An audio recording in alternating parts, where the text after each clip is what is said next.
ఖమ్మం వరద ప్రభావిత ప్రాంతాల్లో సీఎం రేవంత్ రెడ్డి మంత్రులు పర్యటించారు. ముంపు బాధితులకు ధైర్యం చెప్పారు. ఇల్లు దెబ్బతిన్న వారికి తక్షణ సాయంగా 10,000 అందిస్తామన్నారు. ప్రాణ నష్టం జరిగితే 5 లక్షలు పరిహారం ఇస్తామన్నారు. రాష్ట్రంలో 5,000 కోట్ల ఆస్తి నష్టం జరిగిందని తక్షణ సాయంగా 2,000 కోట్లను విడుదల చేయాలని కేంద్రానికి లేఖ రాశారు. ఏపీ వ్యాప్తంగా వర్షాలు బీభత్సం సృష్టిస్తున్నాయి. వరదల వల్ల ఇప్పటికీ 15 మంది చనిపోయినట్లు అధికారులు తెలిపారు. విజయవాడలో బుల్డోజర్ సాయంతో సీఎం చంద్రబాబు పర్యటించారు. సహాయక చర్యలను ముమ్మరం చేసి హెలికాప్టర్ను రంగంలోకి దింపారు. పునరావాస శిబిరాల్లోని ప్రజలకు ఆహారం, మంచినీరు సరఫరా చేస్తున్నారు. అధికారులు స్పందిస్తున్న తీరుపై సీఎం సీరియస్ అయ్యారు. ఏపీలో మళ్లీ వర్షాలు పడే ఛాన్స్ ఉందని వాతావరణ కేంద్రం హెచ్చరించింది. ఈ నెల 5 నాటికి బంగాళాఖాతంలో మరో అల్పపీడనం ఏర్పడే అవకాశం ఉందని తెలిపింది. కోస్తాంధ్ర తీరాన్ని ఆనుకొని ఏర్పడనున్న అల్పపీడన ప్రభావంతో ఏపీలో మళ్లీ వర్షాలు కురిసే ఛాన్స్ ఉన్నట్లు అంచనా వేస్తోంది. తెలుగు రాష్ట్రాల్లో వరదల కారణంగా రైల్వే ట్రాకులు ధ్వంసమై 481 రైళ్లు రద్దు చేసినట్టుగా దక్షిణ మధ్య రైల్వే తెలిపింది. మరో 152 రైళ్లు దారి మళ్లించామని 13 రైళ్లను పాక్షికంగా రద్దు చేసింది. కేసముద్రం, ఇంటికన్నా, తాళ్లపూసలపల్లి మార్గంలో ధ్వంసమైన రైల్వే ట్రాకులను శరవేగంగా మరమ్మతులు చేస్తున్నారు.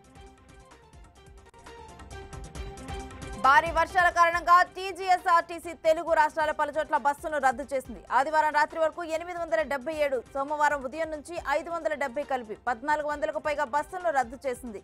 ముఖ్యంగా ఖమ్మం, విజయవాడ, మహబూబాబాద్ వైపుగా వెళ్లే రోడ్లన్నీ జలమయం కావడంతో ఆయా మార్గాల్లో బస్సులను పూర్తిగా రద్దు చేసినట్లు ఆర్టీసీ అధికారులు తెలిపారు.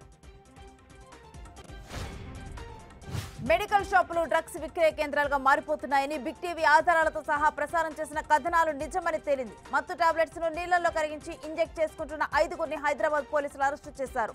మత్తు కోసం డ్రగ్స్ గా నిట్రోవిట్, ట్రెమెడోల్, టైడోల్ టాబ్లెట్స్ వాడినట్లుగా గుర్తించారు. నిజామాబాద్ శ్రీరామ్ సాగర్ లోకి భారీగా వరద నీరు వచ్చి చేరుకుంది. ఇప్పటికే 40 గేట్లు ఎత్తి 45 క్యూసెక్ల నీటిని దిగువకు వదులుతున్నారు. ప్రాజెక్టు నీటి మట్టం 80.5 టీఎంసీలు కాగా ప్రస్తుతం 72.610 టీఎంసీలకు వరద చేరుకుంది. దీంతో అధికారులు గేట్ల ద్వారా నీటిని దిగువకు విడుదల చేస్తున్నారు.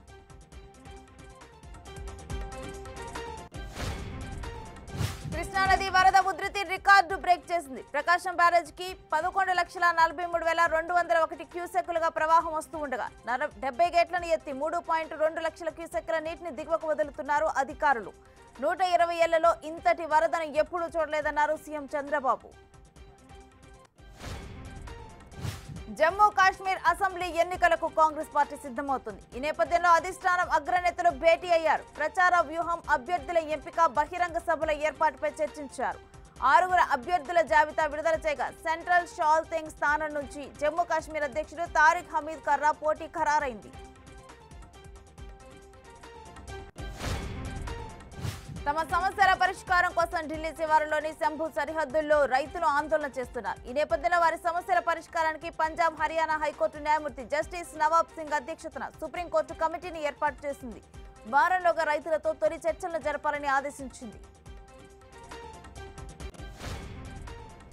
జమ్మూ కాశ్మీర్లో ఉగ్రవాదులు మరోసారి రెచ్చిపోయారు. ఆర్మీ బేస్ పై కాల్పులకు తెగబడ్డారు. ఈ దాడిలో ఓ ఆర్మీ జవాన్ గాయపడ్డారు. దీంతో వెంటనే ఆ ప్రాంతంలో ఇండియన్ ఆర్మీ సర్చ్ ఆపరేషన్ ప్రారంభించింది.